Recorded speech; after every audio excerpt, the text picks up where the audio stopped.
Immigration, imagine that. Not many states are doing, in fact, no state is doing even close to what Florida's doing, but what we've been doing has not only been effective, it's really been a model for the rest of the country. I'm joined here by our FHP and Highway Safety Motor Vehicle Executive Director Dave Kerner, our Immigration Czar Larry Keefe, Florida Highway Patrol Sergeant Joshua Malloy, and then State Senator Jay Collins. Is this your district right here where we're at? Yeah. From Tampa is doing a great job. So we appreciate everybody. We have been working very hard on this issue for a number of years. When I first became governor, Florida allowed sanctuary cities, believe it or not. And I was like, no, we're not going to allow sanctuary cities. So we worked with the legislature to ban sanctuary cities. I think that was back in 2019. We also worked to continue to add solid policy in that respect. But it really became difficult when Joe Biden took office at the beginning of 2021, because he had basically campaigned on not enforcing the border at all. And I remember they had a debate, should someone that comes illegally raise your hand if you think they should be, like, no one was even raising their hand during that. And so it was a very radical posture, because we can have debates about immigration, what levels of immigration, what types. I look at some types of immigration, some that are even legal, like these H-1Bs, and that's a racket, right? I mean, you can see that. So, I think that I'm a critic of that. Some other people like it. We can have these debates about all these things, but clearly, there has to be rules of the road. Clearly, the people of the U.S. have the right to determine who comes in or who doesn't come in to our country. And clearly, you've got to have enforcement about those rules so that people realize that you're not going to be able to violate them with impunity. And basically, the Biden administration just threw all that by the wayside. So we were faced with a situation in Florida.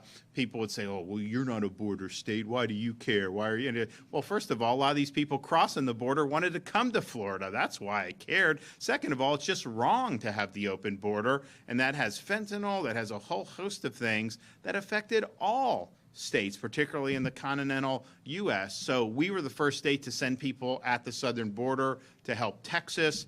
And what we found was our state law enforcement agencies, a lot of these people coming illegally were saying they wanted to come to Florida. I mean, it was documented that it wasn't just like 5%. It was 25, 30, 40%, depending on when you were finding these folks. And so we knew that that was going to be an issue.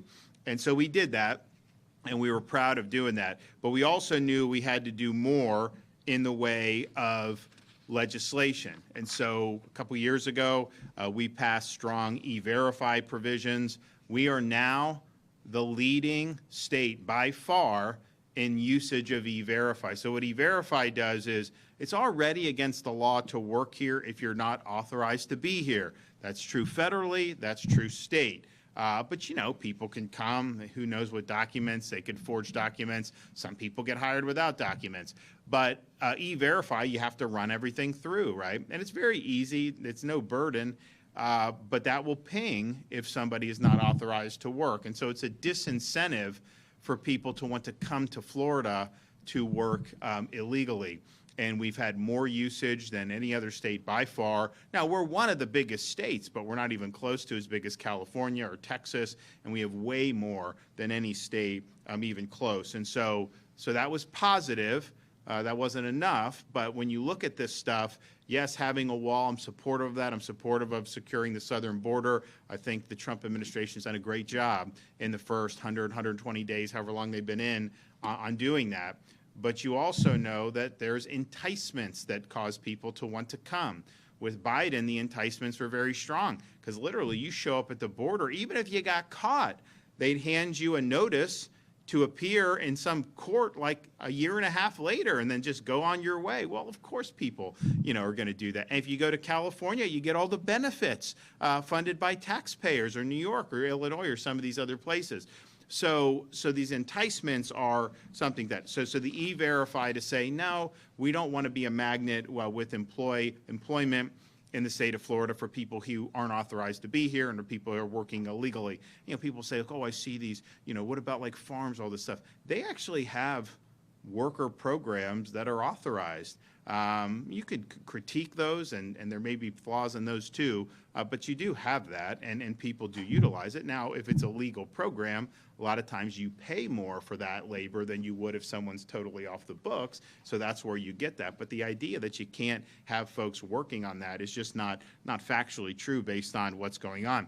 We also understood that how are you going to position yourself vis-a-vis illegal immigration? In California, as I said, you get benefits. We don't give benefits. You get driver's license there and ID cards. We refuse to do driver's licenses for illegal aliens. In fact, we did legislation saying not only no driver's license, not only no ID cards from state or local governments, but no ID cards from these NGOs and these nonprofits. They were trying to issue ID cards to kind of give the appearance that these folks had a right to be in this country when they didn't. So that was the most sweeping set of reforms that anyone did anywhere in the country. We also required hospitals to collect and report the health care costs for people who are here illegally. I think, as most people know, federal law, if someone shows up to the emergency room, they have a requirement to render whatever care. And, there are people, unfortunately, who use the emergency room for basically primary care. So you end up having a lot of costs imposed. But since we did that reporting, the amount of money that's gone for illegal aliens showing up to the emergency room has declined dramatically. And it's just because we've sent the message that we're serious about this. We've also done things like transportation out of Florida or out of different non-sanctuary states. And you saw Texas sent to New York City, to Chicago. We sent to California, and even beautiful Martha's Vineyard. Imagine that. They were advertising themselves to be this great sanctuary jurisdiction. They said, they condemned President Trump during his first administration because they said everyone's welcome, no human's illegal. They would pass resolutions, they do all this stuff. And then they had 50. These border towns are poor in Texas. They get thousands and thousands. Martha's Vineyard, very wealthy, they got 50, and all hell broke loose. They refused that. They called out the National Guard. They went and got those folks off that island very quickly. Yet these are people that were advocating for open borders. They just didn't want those open borders and the consequences that to be applied to them in their daily lives. And so the transportation really, I think, raised the threshold of the issue with the public, and people started to pay a lot more attention as a result of those programs. So we were leading on that. We also understand, people say, you're not a border state. We're a maritime state. We've got people that will take boats illegally, wash up on shore in the Florida Keys or in Jupiter or some of these places. Not as much on the west coast of Florida, that's true. It's mostly the Keys and then southeastern Florida. But this stuff is really serious. So we launched Operation Vigilant Sentry, and part of it was we were mindful of what was going on in Haiti. There's always problems in Haiti, but there was a time when people were really fleeing. Our Department of Emergency Management, we created rescue flights. We rescued a lot of people to come out of Haiti who were Americans. There were a lot of missionaries there, others that were there, and we were happy to do that. But people were fearing just a massive exodus.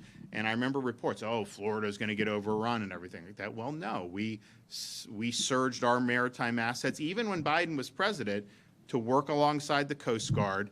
And since we did that, we've gotten interdicted and repatriated, just with the state efforts alone, 18,000 illegal aliens. Some of these boats, they'll have drugs, they'll have guns, a lot of military-age males trying to come. Not something that we want to be seeing in Florida, just a bunch of, to have 30 military-age males show up on the shore of the Florida Keys from Haiti or something. That's not what we want. So that's been really good. And then now, since the Trump administration's been back in, they've had better presence off the coast of Florida.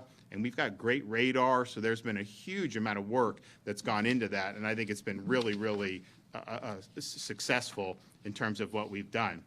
Now, which brings us to where we've been now in the last couple months.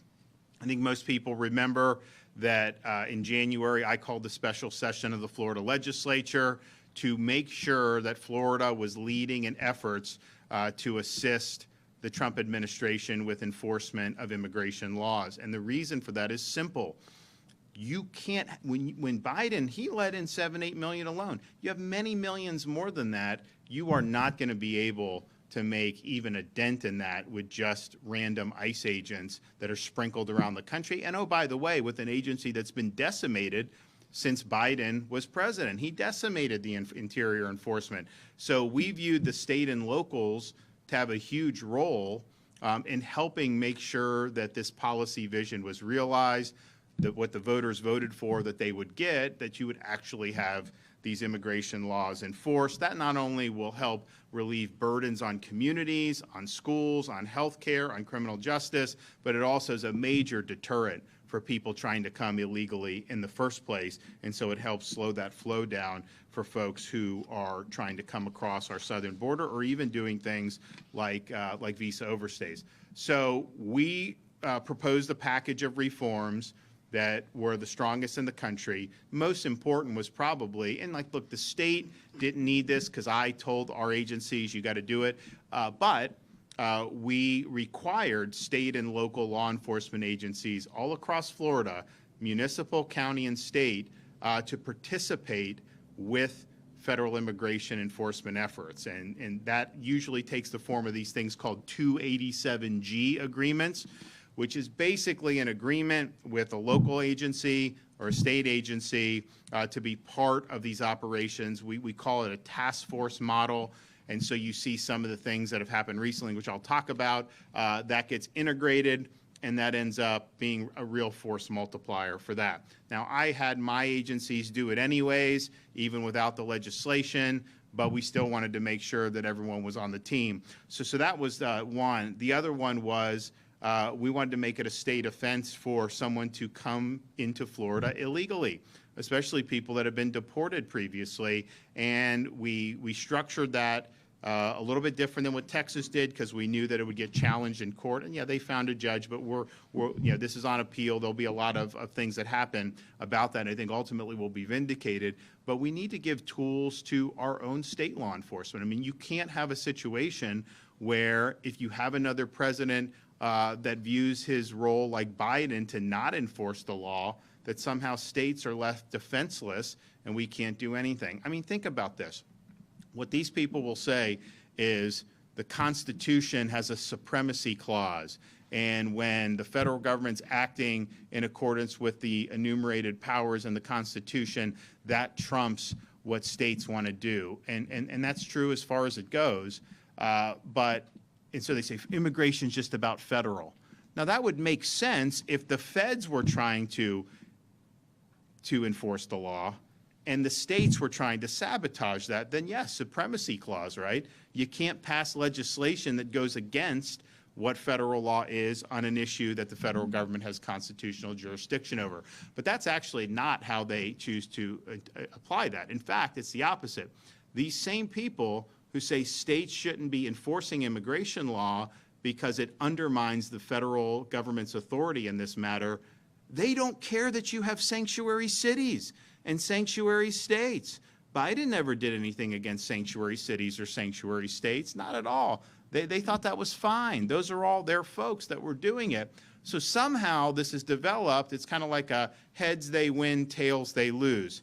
You know, if you have a president like Biden, he won't enforce immigration law. And then if the states step up and say, no, we are going to take federal immigration law and we are going to make sure that's upheld in our state, they'll say, oh, you can't do that. It violates the supremacy clause. But on the flip side, if you have a president like President Trump who says, no, you know what, we got to enforce the laws on the books. We want to make sure that the people that are here lawfully. But then you have San Francisco or Los Angeles or California or some of these places that are sanctuary jurisdiction. Then some of these same people will say, oh, no, that's fine. That's fine. They can be sanctuary. You can't have your cake and eat it too. I mean, if it's okay for a state to try to sabotage the federal government's policies, which I don't think it is, but clearly it's got to be okay for a state to try to vindicate the federal government's policies. This is what Congress enacted. Just because Biden wasn't fulfilling his oath of office, that doesn't mean that we can't step up. So I think that's really important. that's more of a long-term play. I think you're going to see the courts have to come to a different resolution than what this one district judge has done. But you know, this raises the issue of these judges that have just gotten out of control in this country. They think that they can set policies for the entire country.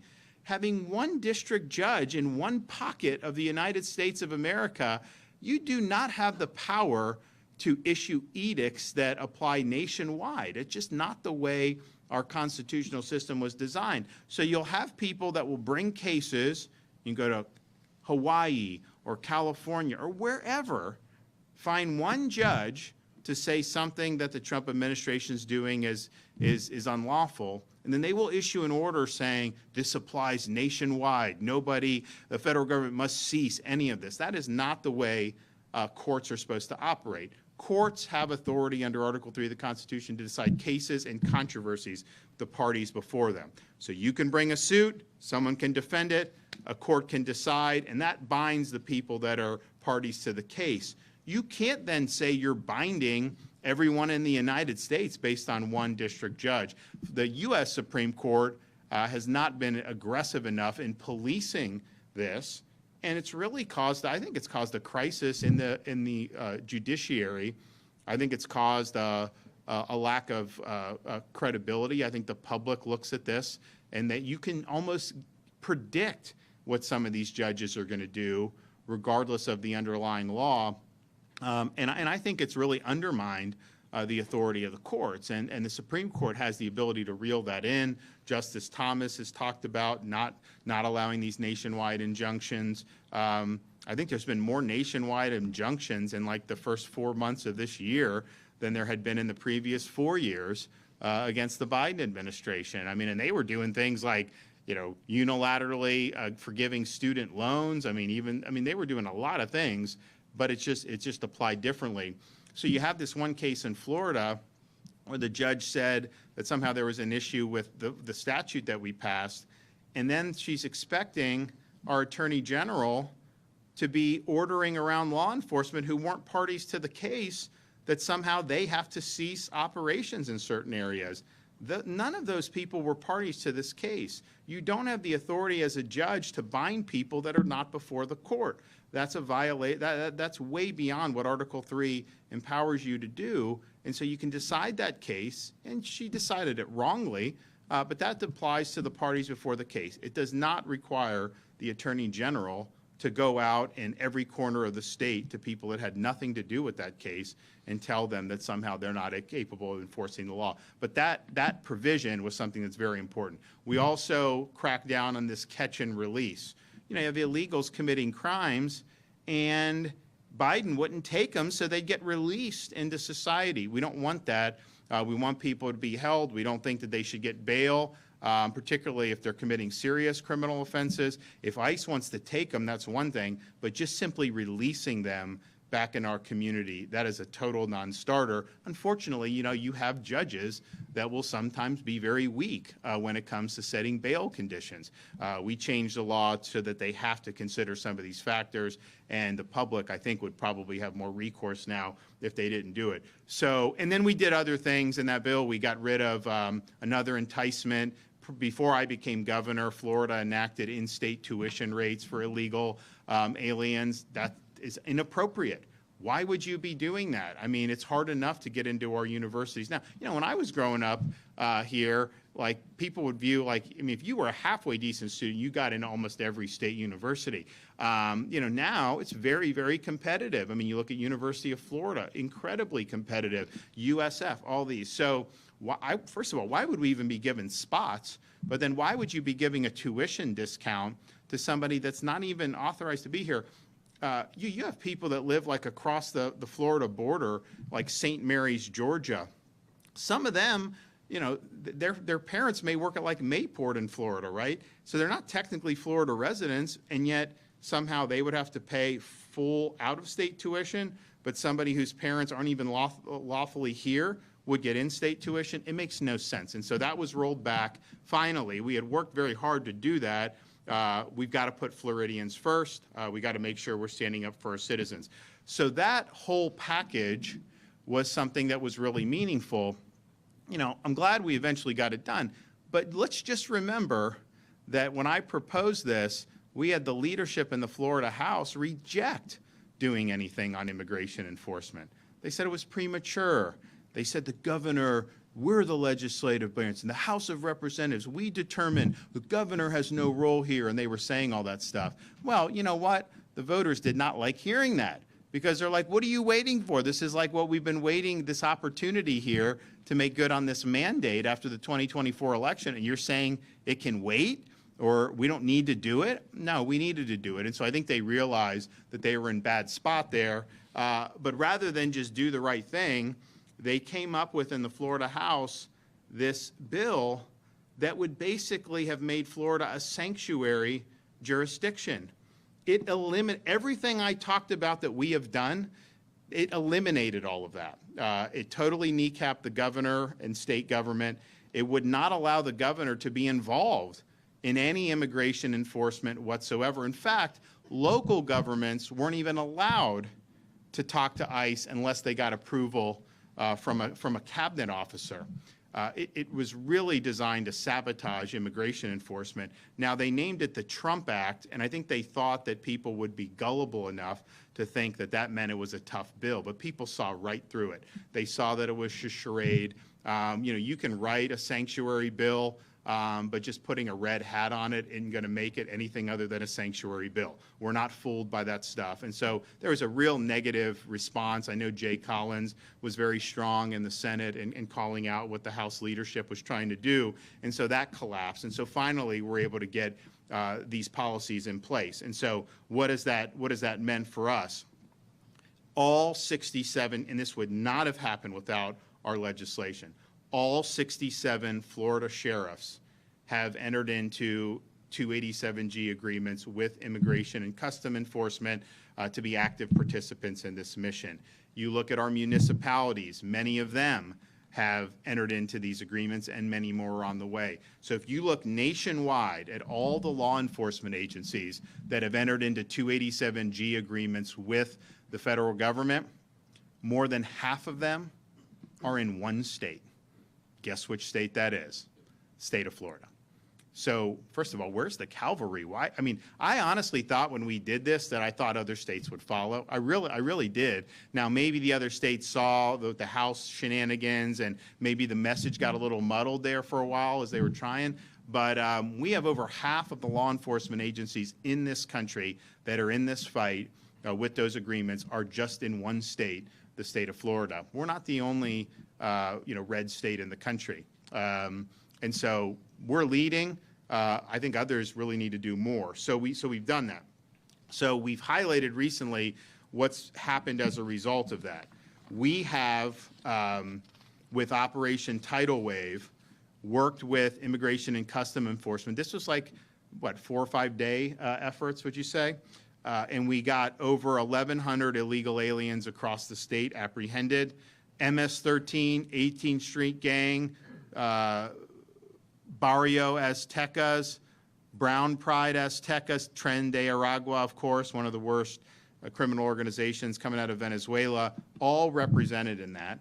And you got a number of these people that were already under active deportation orders. I mean, you'll hear stuff about due process. Someone comes illegally, due process. Well, first of all, I would just point out, when we typically talk about due process, we're talking about a criminal context, right? State can't deprive you of life, liberty, or property without due process of law. That's a bedrock.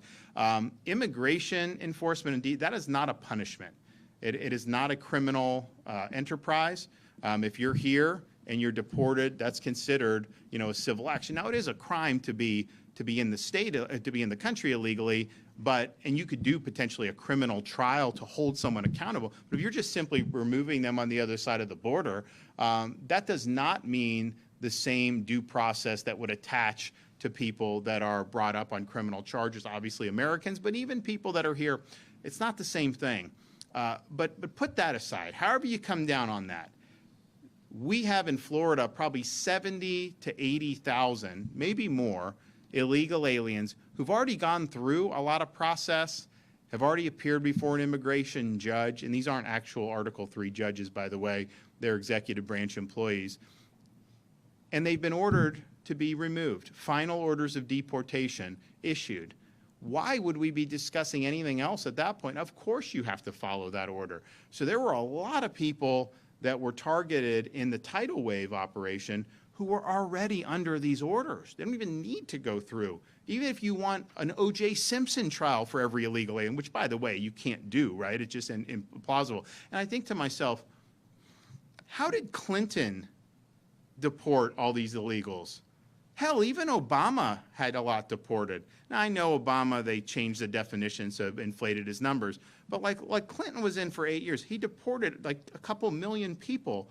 Did he give a trial to? You wouldn't be able to do that. So you got to be sensible about that. But when you have active orders of removal already done, well, there's nothing even more to debate at that point. And there's probably 800,000 to 1 million throughout the country that are under those similar orders. And so that was really successful operation. Now, what we're here today to announce and celebrate is Florida Highway Patrol is leading this effort all across the United States. There's not a single law enforcement agency that's gotten in this fight more deeply than our FHP troopers. And one, I wanted to thank them for that.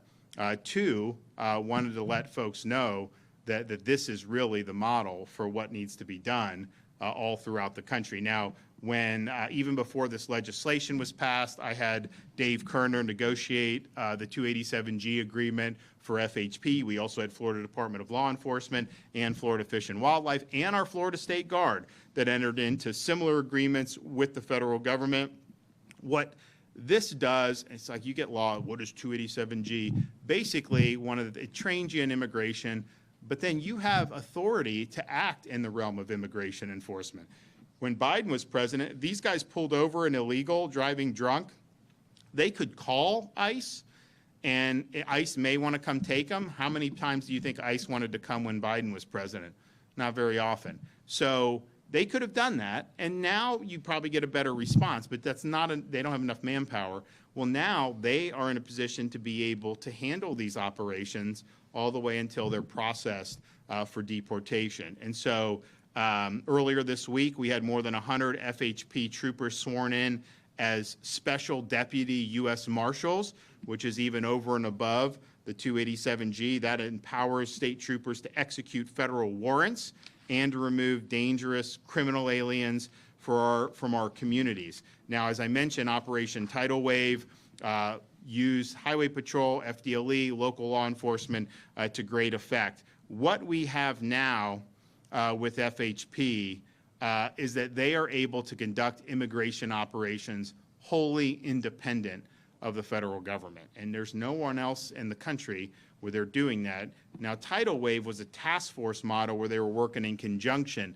These guys now at FHP, they can do operations, they can get illegals, and they can do everything that an immigration officer would do up until the point where they get processed for removal. Now, we've put plans on the table to say we can handle that too. In Florida, we've got the best emergency response and management capabilities in the country. You've seen swift responses after major hurricanes. I mean, we've had 6 in the last 7 years, but just think we had 2 this past year. We had a third that wasn't a major, but was still significant. And then in 2022, we had almost Category 5, basically a Category 5 Ian. 23, we had Idalia. And yet you can move, the logistics, everything that's done, we do that as good as anybody, but we can apply that to other things other than just disaster response. For example, during COVID, you had massive Delta wave. So they had these mRNA vaxes. They were telling you if you get that, you will not get COVID and COVID will end. And yet even after a lot of people were doing it, you created the Delta came on the scene. And so, we had Delta, and people are like, okay, and some of these people, obviously had vax and they were still getting it. And so we're like, all right, well, what about treatment? No one talks about treatment. It was like almost verboten to talk about treatment. So we did the Regeneron clinics, the monoclonal antibodies, and we helped thousands and thousands of people. And there were some people in pretty rough shape. They'd get the antibodies, and I mean, most all the time, they would get it cleared up. I mean, if you got it early enough, it was really, really effective. All those clinics were set up by our emergency management folks. I mean, literally, there was a need for a clinic in Tampa. We could do it within usually 36 hours. We'd put Jacksonville.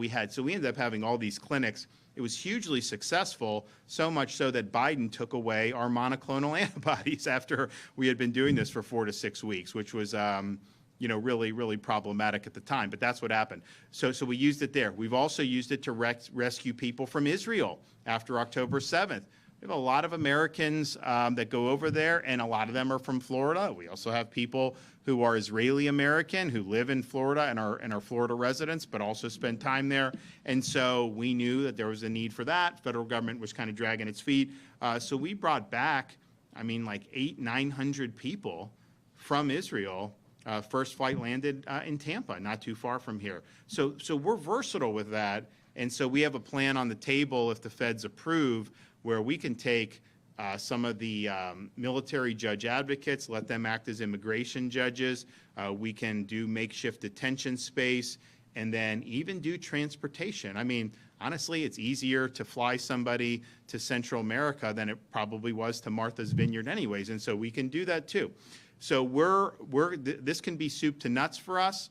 We want to be in the fight. We want to help. But clearly, what Highway Patrol is doing is they are more active in this sphere than anywhere else in the country. And this is something that's really, really important. And if you think about it, I've met a lot of angel moms who've lost kids because of illegal aliens, and especially when they lose them in like car accidents. So many times the illegal driver had other infractions, driving drunk, reckless driving, all this other stuff. And if you think about it, had we had these policies in place with a federal government that would actually take the problem seriously then, and this is long before I was governor, most of these cases, some of this stuff would never have happened at all. So you're saving lives, you're really making a difference in your community. So to be able to do standalone operations, I think is really, really significant. We're excited about what they've done, but our plan that's on the table will serve, if implemented, if approved by the feds, as a major force multiplier. We've already leading the country way over and above what anyone else is doing, but this will show how it's done. It'll show these things, in fact, can be done. So I want to thank Larry Keefe, who helped develop this. I also want to thank Kevin Guthrie from our Division of Emergency Management, who was involved in putting it together and would also be really spearheading the execution of this. We've made a difference. No state has done more to make a difference. The state's safer as a result of what these guys have done. Taxpayers are better off as a result of what these guys done. And all of our services and everything are better as a result of what these guys have done. So thank you for what you've done. We are going to continue to push forward, and I truly believe that the best is yet to come. Okay, Dave Kerner. Thank you, Governor. My name is Dave Kerner. I have the honor of serving as Executive Director of the Florida Department of Highway Safety and Motor Vehicles. And all of the success that the Governor just talked about, I just want to take a break from what I had written down and emphasize two things. First of all, the men and women in uniform behind me, these state troopers, they're not paid enough. We see the governor fighting for that. We see Senator Collins and the Senate really step up. But I'll tell you what law enforcement officers really appreciate beyond good equipment and good pay. And honestly, it's great leadership. And when these men and women put on their uniform, they know that they're going to work out in dangerous conditions with a governor and by extension an executive director that has their back and appreciates what these men and women in uniform do. And that is why these men and women behind me are so successful in apprehension of illegal immigrants and all the law enforcement duties that they do. It's because Governor Desantis has their back, and we appreciate that, Governor. So if we could give the governor and these troopers a round of applause. Thank you.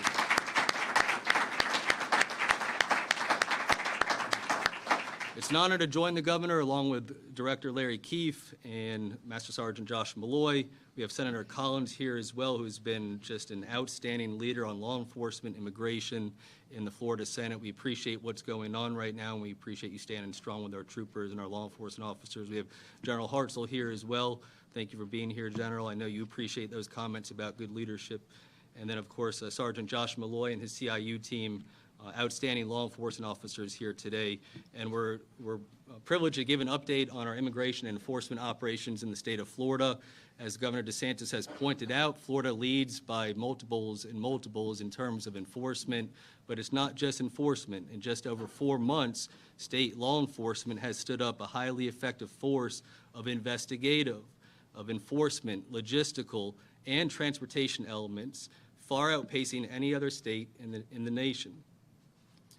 The Florida Highway Patrol was the first in the nation to be delegated federal enforcement authorities in the immigration space, and we now have over 1,800 state troopers that have been credentialed and delegated federal immigration enforcement authority. What that means is if you see a state trooper, he or she has federal authorities to detain, investigate, apprehend, and deport. We have troopers in all 67 counties of this great state that have that authority. The only troopers that do not have that authority, as I understand, are the men and women that are on military leave or out on sick leave. And when they come back, we will get them credentialed right away.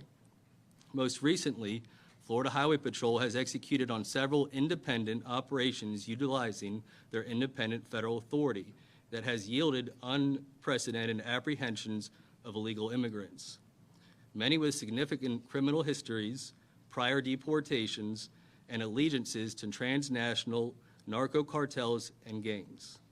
To date, we have assisted or been the primary arresting agency on over 1,020 illegal immigrants.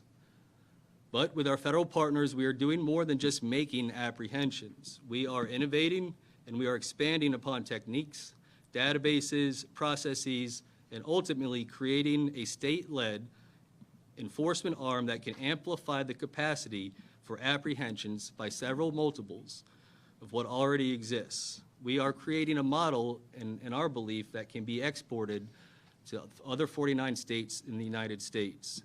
For example, we have worked with DOGE at the Department of Homeland Security to waive user fees for the Systematic Alien Verification and Entitlements Program, which is also known as SAVE.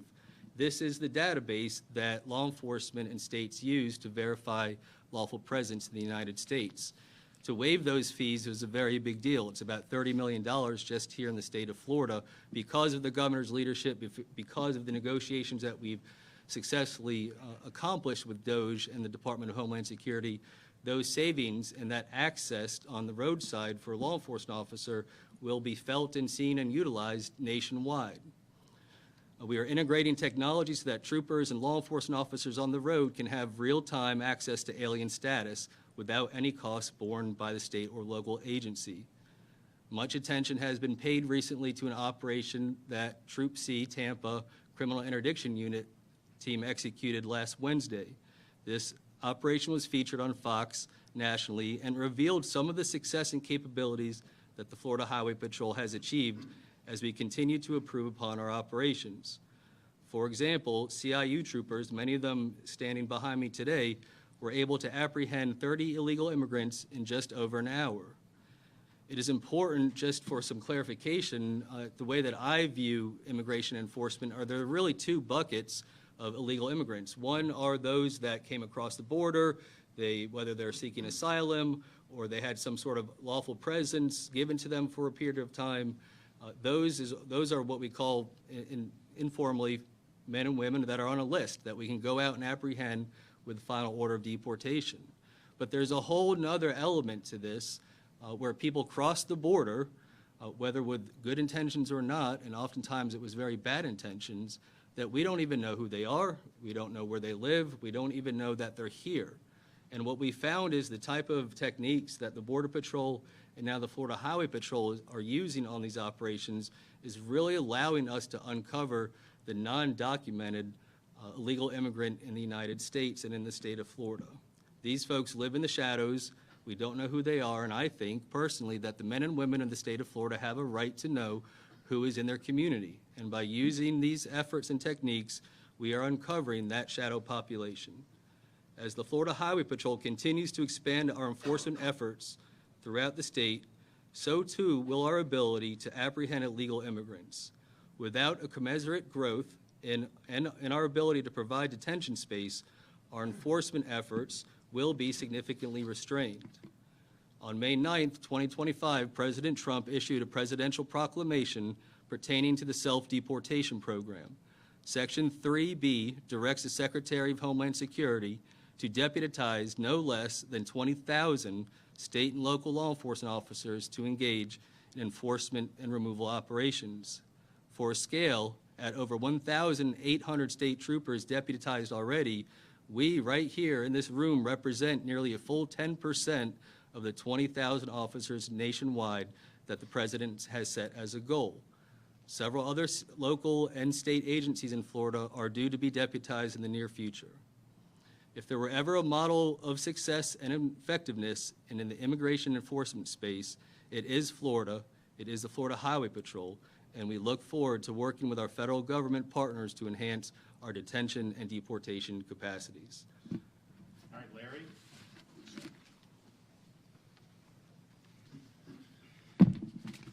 Good morning.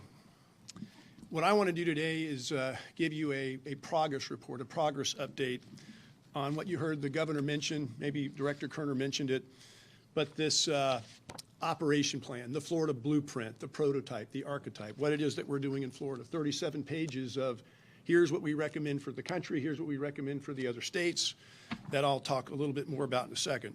It is very fitting that we're here today at the Florida Highway Patrol Station, and I want to thank Director Kerner, Colonel Howes, for their effort, for their work, for what they've done, because they are truly at the tip of the spear of this effort.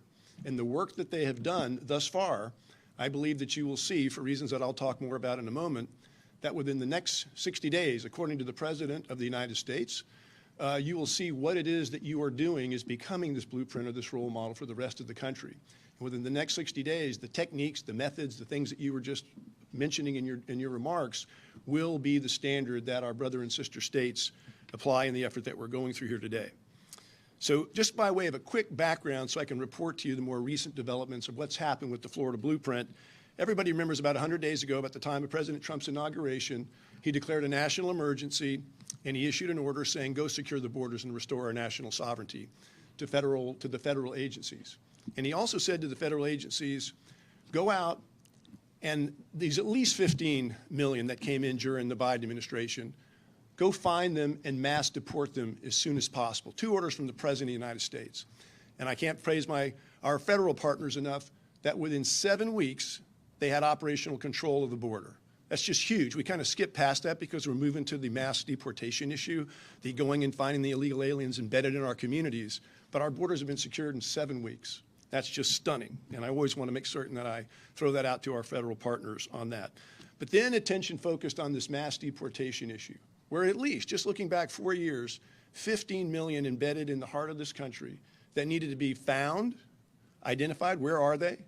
They needed to be sorted because of all the complexities that you've seen coming up about due process and where they stand in terms of being amenable to deportation.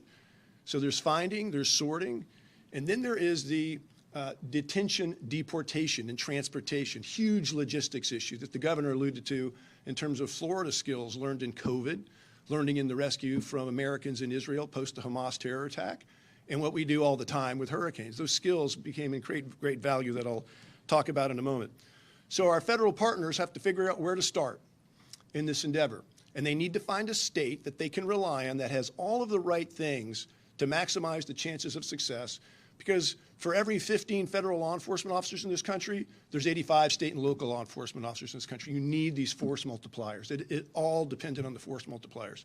The feds could have gone anywhere they wanted to any state they wanted, but they didn't have to look far, and it didn't take them too long. They needed to know a place where they had leadership that was bold, they had leadership that was decisive, they had leadership that was resolute, and they had leadership that was undauntable.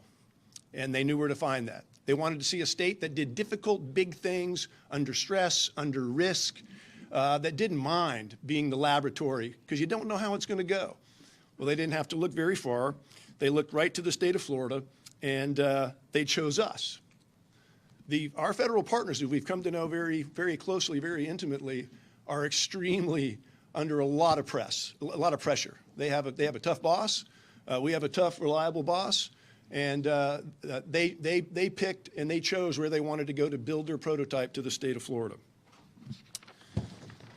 So what did we do once they chose us? Well, we went all about developing cohesion and bonding, and anybody that's been part of anything, your son, Sergeant Malloy, and his baseball team, you can do a lot of talking about teamwork, working together, winning games, but what you've got to do is actually build that authentic, legitimate cohesion. So what did the state of Florida do? We went down and moved in with the feds in Miami in an operations center down there. And this is in early February. And we have stayed there since, forming these relationships. And it is that environment, that incubator laboratory environment, where the genius of not only our law enforcers, our FDLE, our Highway Patrol, our State Guard, our Department of Agriculture and Consumer Services, all wonderful folks, but everybody thinks of this as a law enforcement operation. But as we became embedded with our federal partners, I came to see it as that. You have to be able to find them and sort them legally as to who you can take and not take and deport. It was a huge logistics issue. It was like another hurricane. It was like dealing with the COVID crisis. It was all of these things, and where the true genius in Florida lies, not to the disparagement of any of our law enforcement, but in terms of world-class genius, is the Florida Department of Emergency Management and the Florida National Guard. World-class, the best of the best at safely moving people, logistics, transportation, because this whole mass deportation is all about doing it at scale in large numbers. So all of that resulted in this operation that you heard the governor mention, you heard Director Kerner mention about 2 weeks ago, Operation Tidal Wave. That was kind of the test run. It was a warm-up. How do we test this prototype to see whether this whole concept that we have works? And we got to, and it went great. It went well. We are told by our federal partners that ICE set an all-time historical record for the number of arrests of illegal aliens within a week. And Governor, we weren't even at it but 4 days. So that went well. I'm not trying to diminish Operation Tidal Wave, but Florida was kind of like a pushy partner. We can do more. We can do more. We have more capacity, we have more capability, and we can be right at the table in the solutions, the problem-solving phase. So, so 1 week ago, I met with the governor, and he's, Larry, where is all of this? And I said, sir, there's lots of meetings, there's lots of conversations, there's lots of oral discussions about ways to attack this problem, and your team in Florida is at the forefront of it. And the upshot of that conversation was, we need to put it in writing. We need to put it somewhere. What are the skeleton of this thing that we're creating, this way forward, this model, this prototype, this way to do this? And that is this. And so Friday, a week ago, this is the Florida recommended operational plan that gets into some of the details, not all of them. We presented that to our federal partners at the highest levels and down to the leadership in the state here.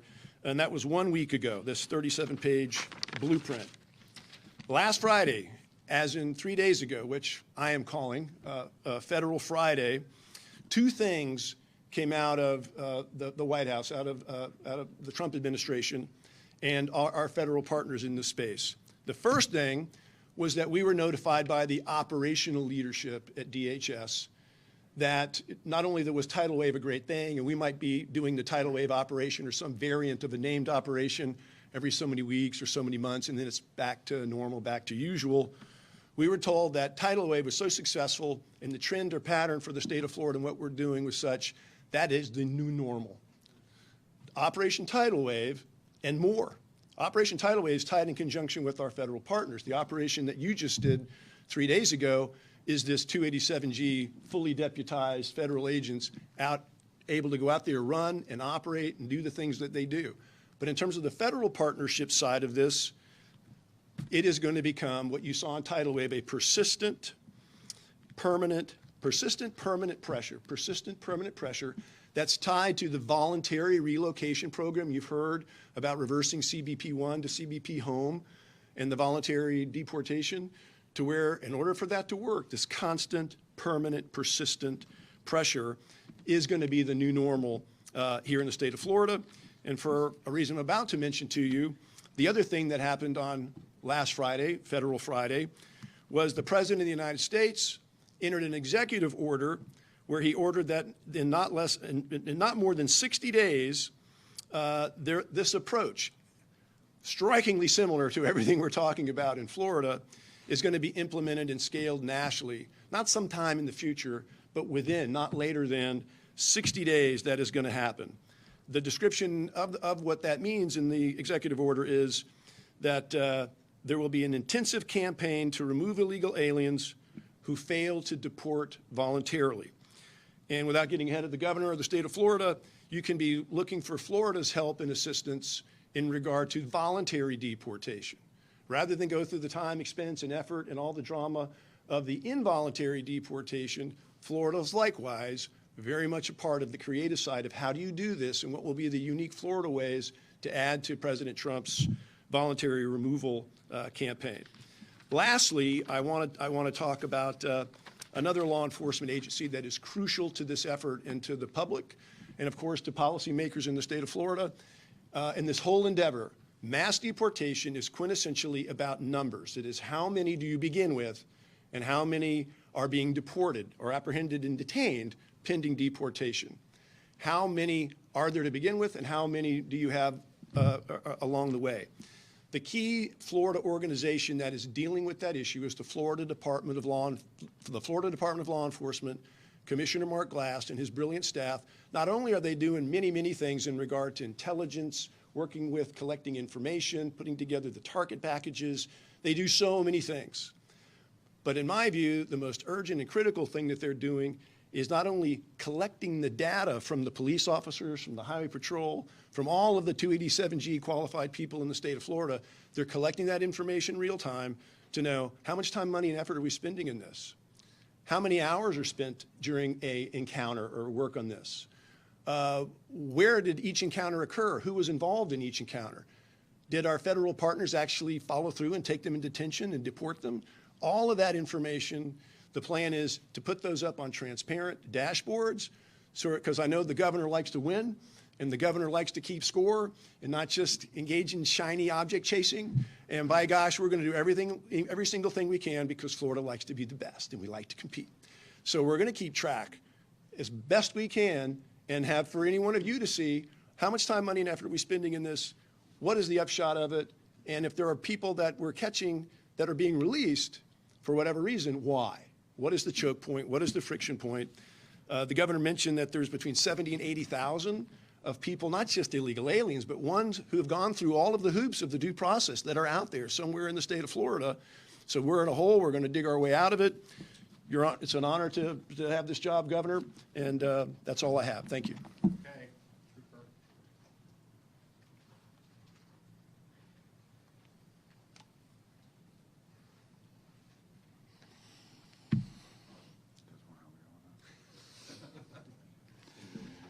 Good morning. I'm Master Sergeant Joshua Malloy. I'm the leader of the Troop C Criminal Interdiction Unit for the Highway Patrol. It's an honor to join you, Governor, Director Kerner, and Director Keefe for this press conference here today. I've served as a state trooper for the past 21 years, leading the Criminal Interdiction Unit in Troop C for the past 10, and more recently, the Troop C Strike Team. Prior to that, I served with the United States Coast Guard in a maritime interdiction capacity. The Criminal Interdiction Unit for the Highway Patrol is a nationally renowned interdiction team that uses 60 highly trained, specialized trained state troopers who serve statewide. Utilizing 30 apprehension and narcotics detection canines, special tools and equipment, and highly refined and specialized tactics, CIU troopers focus their efforts on interdicting drugs, illegal weapons, human smugglers, human traffickers, and other criminals and wanted persons that travel upon the highways and the roadways in the state of Florida. I found that the mission is always the same. The name of the operation is the only thing that changes. And none of that could be possible without the men and women that stand behind me here today. There's value in that. And Governor, we see that you placed a value on that you've entrusted us with this mission, and that you value what we bring to the table, sir. Whether serving on the southern border or apprehending human smugglers and traffickers. We've been on the front lines to fight against illegal immigration for many years. Most recently, Governor Desantis has directed the Florida Highway Patrol to participate in the 287G program with the Department of Homeland Security. This simply allows us to be cross-sworn with federal immigration enforcement powers. The Florida Highway Patrol is the first and only agency in the nation to be delegated these powers, although hundreds of agencies will soon follow and be delegated these important authorities. Director Kerner, you've been relentless in making sure Florida Highway Patrol is the tip of the spear in criminal interdiction and immigration enforcement, and the criminal interdiction unit be the leading force within the patrol. As much of the nation saw last week, Troop CCIU, along with Director Kerner, executed an enforcement operation in Tampa, resulting in the apprehension of 30 undocumented aliens in just over an hour's time. While this was the first operation to be featured on national news, it was part of a much larger effort where state troopers work either independently or directly with the federal government to enforce federal and state laws. Our partnership with local Tampa U.S. Border Patrol assets have been an effective teaming in this mission.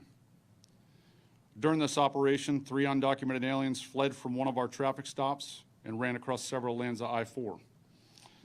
Myself, Trooper Kelly, and Trooper McKinstry gave chase, climbing a concrete wall, several barbed wire fences along the way, which resulting in me injuring my ACL. I forgot my age.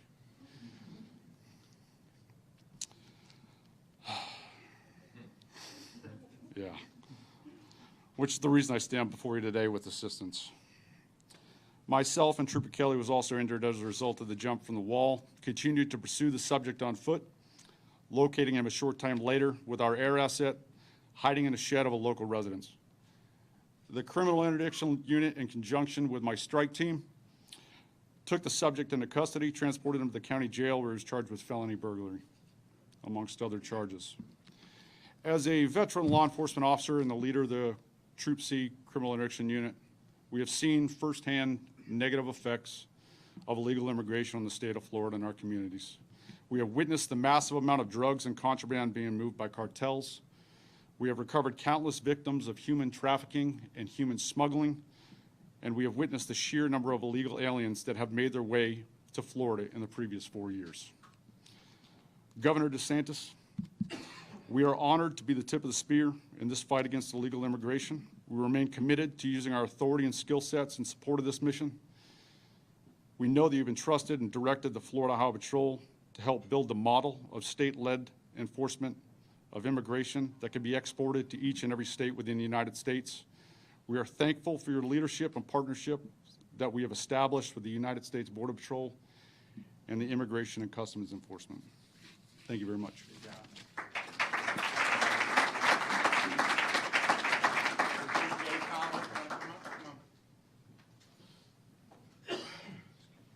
Thank you, Mr. Governor. And Master Sergeant, I understand age catches up with all of us. It reminds me of a little bit where I used to be not so long ago, but we appreciate what you do on a daily basis. Mr. Governor, thank you for your leadership. Thank you for your continuing, relentless leadership. Standing up and fighting for what matters, it's not easy all the time. Having leaders who step in boldly and say, I don't care about the consequences. They'll talk about what's wrong, but I'm going to stand in between what's wrong and protect our people. That's why leadership matters.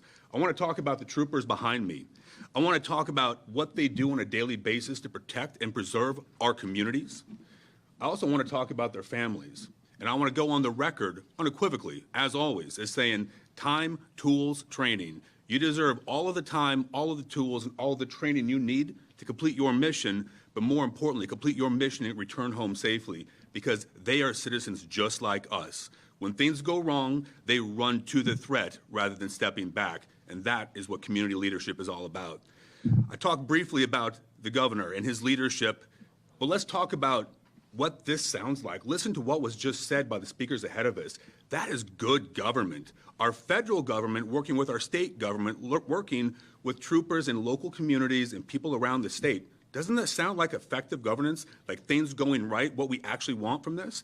Isn't it a breath of fresh air to not have President Biden in the White House destroying this, breaking down our borders, and putting our people at risk? Having a president to partner with bold leadership at the state level is what this is all about. Let's talk about immigration. Has anybody ever had a leak under their sink or a leak in their wall? You ever seen that? Water goes everywhere. Last time we had a leak, we found it in our kitchen, in our laundry room, in our bedrooms, everywhere. We had to rip out sheetrock everywhere. For those of you who have been in Florida for a minute, you might have had a flood or two, right? Because of hurricanes. Immigration's the same way. The true facts are this: every state is a border state. If we don't step forward and protect our borders and work with our government at the federal level, who else is there? If not me, then who? If not now, then when? We have a responsibility as we serve our community to step up and do what's right, not what's easy. That's why I was incredibly grateful to take the stand I did with the governor on immigration policy and each of the things we're working on now, because we know that leadership matters. Let's talk about judges. You heard that just a moment ago. We didn't elect judges. We didn't put them in place to be lawmakers. Lawfare is not lawmaking. We have legislators who do that. We have a governor who signs that. That process matters. It's incredibly important, and we're usurping power to a single person and trying to dictate. That is not what government does. That is not what our founding fathers envisioned, and that is not the right thing to do. Again, grateful for Florida to lead on this. But what is the why? The why is this. It's each of you in this room, each of the people around our community, our districts, everywhere they go. We have a responsibility as Americans, as Floridians, heck, as moms and dads, to protect and preserve what we love for the next generation, because that's what our forefathers did for us. I don't know about you, but I'm not going to fail as a dad or a husband, certainly not as a senator, nor am I going to embarrass the people who run to the threat day in and day out. Sometimes it's a struggle. You see people equivocate, step down, step aside when the pressure gets too hard, too heavy. But friends, here in Florida, we beat to our own drum a little bit. And I hope, I pray, and I know that that will never happen, because what matters more than anything in this state is bold leadership focused on moral values, that moral compass that protects and preserves liberty for our generation and the next, and the next, and the next. And that is why we have leaders like Governor Desantis, Dave Kerner, Hammer Hartzell. Across this, our troopers behind me. Thank you, God bless you, and may God bless the great state of Florida.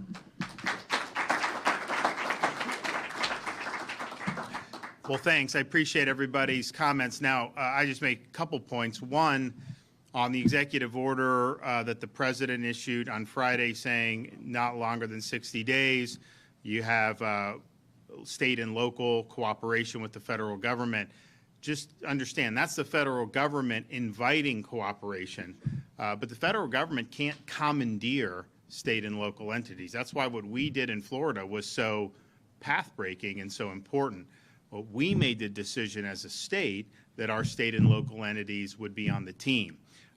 If we had just sat on our hands, the federal government could come in and do what they are lawfully able to do, but they could not force any local government to assist with immigration enforcement. Now, we had a ban on sanctuary policies, so they couldn't sabotage it under state law, but they could have sat on their hands. So we've said you have a duty to cooperate, assist in the enforcement of federal immigration law. That's why we have the numbers that we've had. I don't know how many other states are going to do what Florida did. I think we have a good model, but it does require either having local law enforcement agencies that unilaterally want to be a part of the team, state agencies that want to do that, or you need to do legislation like we did to say the expectation is that everybody's on the team. So that's the first thing. The second thing is everyone says it's National Police Week, so we celebrate people that wear the uniform. In Florida, there's a strong culture of supporting law enforcement. We have a strong law and order set of policies in the state, and that's important. And honestly, it's important to say that you support, because it is moral support, but you got to do more than just give lip service. You got to actually have policies that back up your commitment to law enforcement. And you look at what we've done in Florida, anti-riot legislation that made sure that you wouldn't have these mobs that would be able to target law enforcement. We did $1,000 bonuses 3 years in a row for every single sworn law enforcement officer in the state of Florida. We have a $5,000 recruiting program so that new hires can get $5,000 right off the top. And those are all important.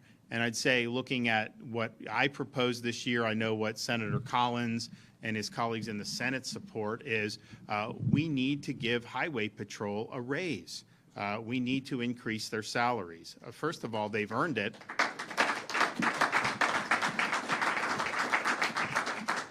First of all, they've earned it because they're not only performing the traditional duties, they were at the border for years. Now they're helping the feds in this, and I think ultimately the immigration operation is going to make some of their other things easier because I think you'll weed out, some of the problem elements, but still, it's a lot. And they're stepping up, and obviously it's not without risk. It's also just practically important. It's like some of these guys can do a lot of other things with their lives. They want to serve the people. And it's not that you do it only for money, but there may be options that would be better financially. And so we've got to be competitive on this. We also got to fund things like body armor. Why you defund that like some in the Florida House tried to do is just beyond me. Why the Florida House rejected giving any pay increase for Highway Patrol. Again, it's just beyond me. That's something that's appropriate. It's something that is merited by the performance. So we don't just give lip service. We put our money where our mouth is. And I think you should expect any elected official, when they give you the lip service, make sure that they tell you or show you what they've done to back that up. Okay, we got any questions? Governor, I got a real world example on all of this because, and I'm sure you recall this, in September 2022, Pinellas County Sheriff's Deputy Michael Hartwood was killed in an extra duty assignment. His job was to protect highway workers. Instead, he was killed by a highway worker who was here from Honduras, who entered into the country twice without proper documentation. So kind of a two-part question on this because of everything that you mentioned. The company that hired him, it wasn't just him that was from Honduras. There were others on that work crew that were here without proper documentation. Can you do anything about that company that is hiring people who are not qualified to be here? Because you mentioned the government program making it easier to check documentation. And secondly, what about all the people that were on that work crew? Do you know if there have been efforts to find them and to deport them? So the company was an out-of-state company that was responsible for hiring those folks. They are under federal investigation. So that is happening. Sometimes these things take a long time.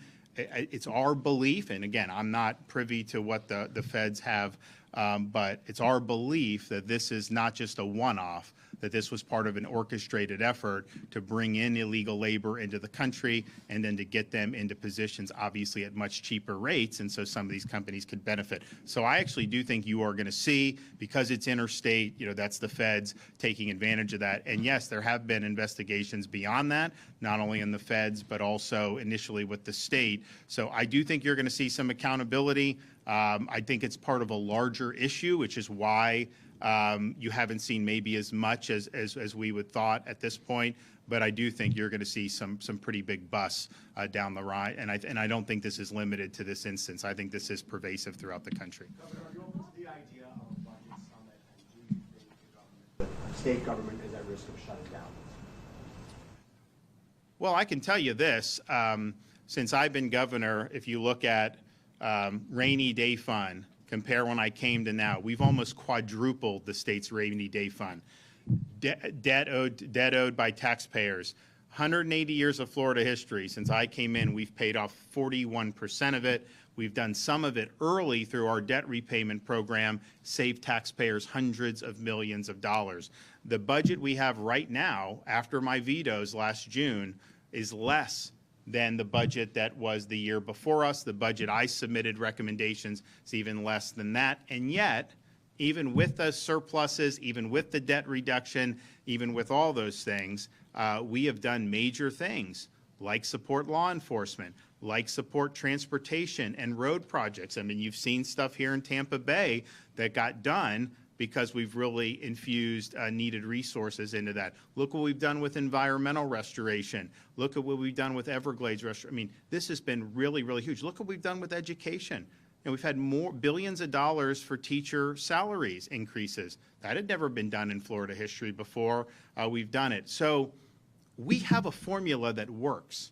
We have a formula that all these guys ran on and took credit for. A lot of this. And so, you can have a little junta in one house of the legislature all of a sudden to say, oh, no, they want to defund body armor for Highway Patrol. They don't want to give Highway Patrol a raise. They want to practically zero out Everglades restoration, that they want to defund effectively some of these ongoing highway projects. They can just say that, but that's not what they ran on. It doesn't make any sense. We have the lowest number of state employees per capita in the nation. So we've shown how it's done, how you can have surplus, how you can do tax relief, how you can pay down debt, how you can meet the needs that, since I've been governor, we don't do kind of, recurring programs that are going to balloon. Like that is not fiscally smart. But what we do when there are things that are needed, we go and we take care of them. So for folks, you don't need a summit to just keep doing what we've been doing. And I think if you look at my budget, we build off the success that we've had. I don't know what's gone on in terms of the breakdown. I wasn't a part of those negotiations per se, because quite frankly, the Senate and the House typically go back and forth on these things. But I can tell you, the voters want us to continue doing what we've done, to build off the success, to meet challenges that are before us, and to put their interests first. And I think what you've seen in the legislature, you've got some of these folks in the House leadership, they have a personal agenda. They have vendettas or petty. It's not being driven by strong policy, and they're trying to really deviate in a variety of ways. I get a kick out of some of these guys. The Florida House has voted to undo $60 million worth of spending reductions that I put into the budget last June, current year, with line item vetoes. They voted to undo that, including $57 million for themselves in the legislature. And then, so that as they do that, adding more to current budget, they then turn around and try to say the Senate has the spending problem. Well, you're the ones that are pushing to undo the spending reductions in current year. Why are you pushing to do that? So I think that they're just not doing what the voters sent them here to do. But it isn't like we're just writing on a clean slate. We're here after having done things that made Florida the #1 economy in the country 2 years in a row by both CNBC and by U.S. News and World Report. We're here having seen as federal debt owed to the public has ballooned over the last 6 years. In Florida, it's 41% lower. Your share of the state debt is like $400 per person. Your share of the federal debt is $105,000 per U.S. citizen. I mean, you couldn't see a stronger contrast there. I want to keep doing that. I mean, it's interesting, the debt repayment that we did, we have a surplus. Now, we've cut taxes, we've done infrastructure, we've done things that I think are appropriate, but one of the things we did is we did an accelerated debt repayment program, because what you can do, and our guys in the bond finance, they can get some of the debt at a discount, retire it, and then you end up saving on paying interest costs. So we've saved hundreds of millions of dollars in interest costs while retiring the debt earlier. I think it's good. I think we should expand it. I think the Senate is supportive of it.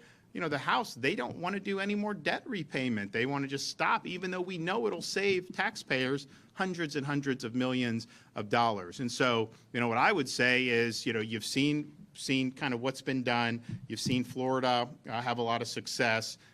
Just follow through with that and build off the success, and I think you'll end up in a good spot. But when you go to the summit, though, the fact the Republican parties asked you to come meet with President Albright and House Speaker. With all due respect, though, that's not the role of the Republican Party of Florida.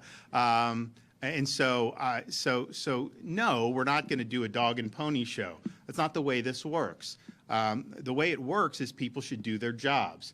Now, my role in the process is to sign or veto the budget as a whole, but also individual line items in the budget. And so there may be things that, I'll say, hey, this is something I'm going to be looking for. And obviously, I think the legislature needs to take that into account.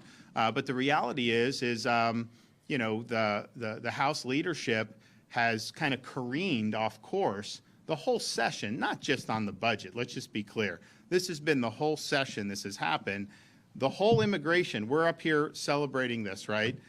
You will never find anyone running for office as a Republican that will go in front of a Republican audience and say that they oppose what we're doing. Yet the House leadership opposed it in January. The House leadership tried to do a de facto sanctuary bill in January. They thought you wouldn't notice it. They thought that they could somehow get away with it. And so that was really a sign that something's changed over there. They have the biggest Republican supermajority in the history of the state. And yet, what have the results been? We talk about things like woke universities and all that Florida has done to beat that back. They actually did a higher education bill to undo our anti-woke reforms. And I think it's not even a Republican thing. People don't want to fund a Columbia University that's off its rocker. We don't want universities to be about leftist indoctrination. We want it to be about what is a classical mission of the university, who's pursuing truth, who's preparing our citizens to our students to be citizens of our republic. All the things that really I think can unify as what the effort should be. And so we've done a lot in that regard. Eliminate DEI, post-tenure review for tenured professors, all these different things. And yet the House of Representatives voted to kneecap our ability to continue on that course. We've done things like do litigation reform because Florida has a serious lawsuit culture. And when there's a lot of lawsuits that are filed, someone pays that, right? Because you could be totally innocent. Someone sues you. It is prohibitively expensive just to defend yourself. And so that adds to the cost of the economy. And it's honestly, as good as we've done, it's held us back. We did reforms in the last few years that have shown great promise. And the House tried to undo this. Now, the Senate killed it, and it's fine, but you just wonder what is going on. I don't know what got into the water. I think it's just the leadership is driving these guys in a poor direction. It's not the direction that their voters wanted. It's not what they campaigned on. And the note I always come back to, if you run on certain things and you get in and you do them, even people that may disagree, they will give you credit for, hey, you told us you'd do it, you did it. Where you get into trouble is when you run under, and they all ran on the Florida Success, Florida First policies, when you run on that, get elected, and then you try a different agenda, and an agenda that, quite frankly, tries to sabotage a lot of the success. That's where you really get into a lot of trouble. So I think that's what's happened, with the Florida House of Representatives, and so, we'll see what happens. But I definitely think that that just looking at their whole session, it is not something to write home about, and I think it was because the choices were deliberately made to go in a different direction. Back on immigration, the law enforcement accountability dashboard was set up for people to complain about basically law enforcement agencies that don't adhere to the state's policies. Very few responses have been logged, or complaints have been logged onto that database. I'm curious, what is your response? What do you make of those minimal responses? And then of the complaints that have been logged, has any real action come from that? Do you want to take that? Sure. The way that some call it a hotline, works is someone accesses it, they make a complaint, they put in facts, and it's curated by the Florida Department of Law Enforcement, a division within the Florida Department of Law Enforcement who's looking at those facts to see if there's what's called predication for a more full investigation. And that is the process. It gets to me after the Florida Department of Law Enforcement does its preliminary inquiry and sees whether an expanded investigation is appropriate. So that's where that lies. I don't have any other information to share on where that is right now. And what do you make of the minimal responses, that just very few complaints have been actually logged? Yeah, I don't know what to attribute that. I think we would just be guessing, but I think it's because we have legislation in place that basically says if you don't do maximum participation with federal immigration authorities, that can constitute a neglect of duty, which would trigger the governor's ability to suspend you from office. I think that's why you don't have as many complaints, because I think that there's a total disincentive for any law enforcement agency or a mayor to be flagrantly disregarding state immigration authority. If we didn't have that, you don't think we'd have some of these liberal mayors hot dogging You don't think we'd have like some police chief in like a blue area? Of course they would be doing it. They're doing it in other parts of the country. But I think, and this is one of the things we wanted in the legislation, which is so important, there is teeth to this legislation. You can't sabotage. You can't just sit on your hands. Now, if you're a rural sheriff and you have only a handful of people, we understand like your maximum efforts may be a little bit different than Hillsborough County's maximum efforts or Lake County or something like that. But I think it's because you don't see flagrant disregard for Florida's legislation.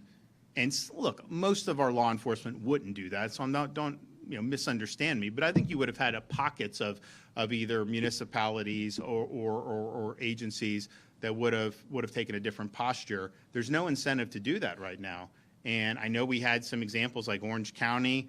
They said they were going to do sanctuary policy.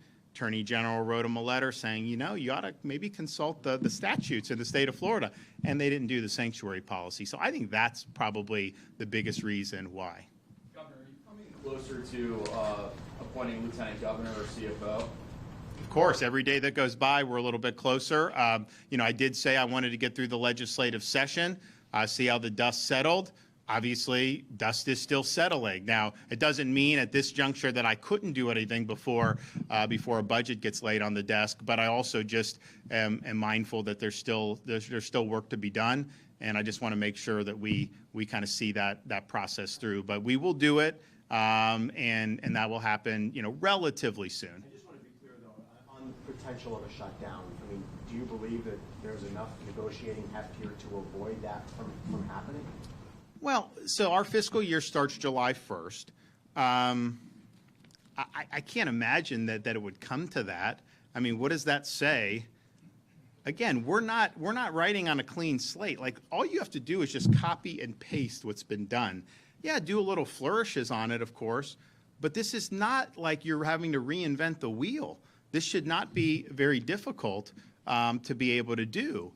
If you're doing things that you didn't campaign on and that the voters have rejected, well, then that's painting yourself in a corner, and it may cause some more turbulence in the process. But if you just say, here's what we've done, let's continue on the successful path, then this shouldn't be very difficult for them to resolve. But, at the same time, people can make the choices that they want to make, and if you have people that are holding out for reasons that are not principled, I think voters are going to see right through that. So I don't think it makes sense substantively to go past July 1st, but I definitely think for the people that would be instigating it, I think politically it'd be really, really dumb. And our legislature, I mean, this is a part-time legislature. Most of these people have jobs. You're not giving them certainty about when you're going to kind of wrap any of this stuff up. And there's 120 members of the Florida House, and when are they going to have to be in or not be in? So, but here's the thing. We're gonna do what we said we'd do to the vote. What we said we would do when we told the voters our platform and to elect us on that platform. And I think that's true. I know it's true for Jay. I know it's true for a lot of his colleagues in the Senate. I think that's what even most rank and file House members want to do. But we are going to vindicate the promises that we made. If we said we were going to pay down debt, we're going to work to pay down more debt. If we said we're going to support law enforcement, we're going to support law enforcement. If we said we're going to support road projects and transportation to make sure that we don't get overwhelmed with even more traffic, we will do it. And honestly, the I-4 temporary extension we did in Polk and part of, that's been great, right? And there's a lot more to come on that, but I think people want to see us doing that type of stuff. They want to see property tax relief. I would not want to do anything that would foreclose our ability to do property tax relief for Florida residents. I think it's really important. I think it's a way we can alleviate burdens on, look, we've had an increase in home values, which some of that I think was just authentic demand to be in Florida over the years. Some of it was because we've had inflation overall in the economy, but, interest rates are still high. There's a lot of challenges. I mean, I took my mom and my wife and our kids for Mother's Day. After church, going to lunch, that was a lot. It was a tough bill. I mean, like, it's just the reality. I mean, like, I take my kids through the drive-through, at some of these places. And, used to be you could take kids through, maybe it's like $20, $25. It's hard to get out of some of these places for under $40 or $50 if you have a family, 4, family of 5. And so families are feeling this. People are working really hard. And whatever we can do to alleviate the burden, the best thing we can do, in my judgment, is to do property tax relief. And there's a whole conversation that's going to happen with that. But clearly, we cannot allow the idea of property tax relief to die and to be killed by actions of the Florida legislature. So stay tuned on all of that. I'm confident that it'll work out well for the people of Florida, just like this immigration stuff. It didn't need to go down the way it did. Like, we know we needed to do all this stuff, and so we eventually did it. It was a lot of gnashing of teeth, I think, for really no reason, but we landed where we needed to land and got the job done, and now we're leading the country. So I imagine that, there may be, a lot of somersaults along the way by some of these guys. There may be some gnashing of teeth for some people in the process, but I imagine we're going to land basically where we need to land as a state. And here's the thing, if there was a big outcry from the state saying that, you guys need to, take a radically different direction in what you've been doing, then I think people would be interested in hearing that. But that's not the case. I mean, people like the fact, that we are well-run, well-managed, and that we've been able to deliver on a lot of key things for the people. So, but these guys should get a raise. If you're for law enforcement and you don't want to give them a raise, then stop pretending that you're for law enforcement. This is merited, it's been earned, and I think it's what people want to see, and I know a lot of the people in uniform would appreciate it very much. Thanks, everybody.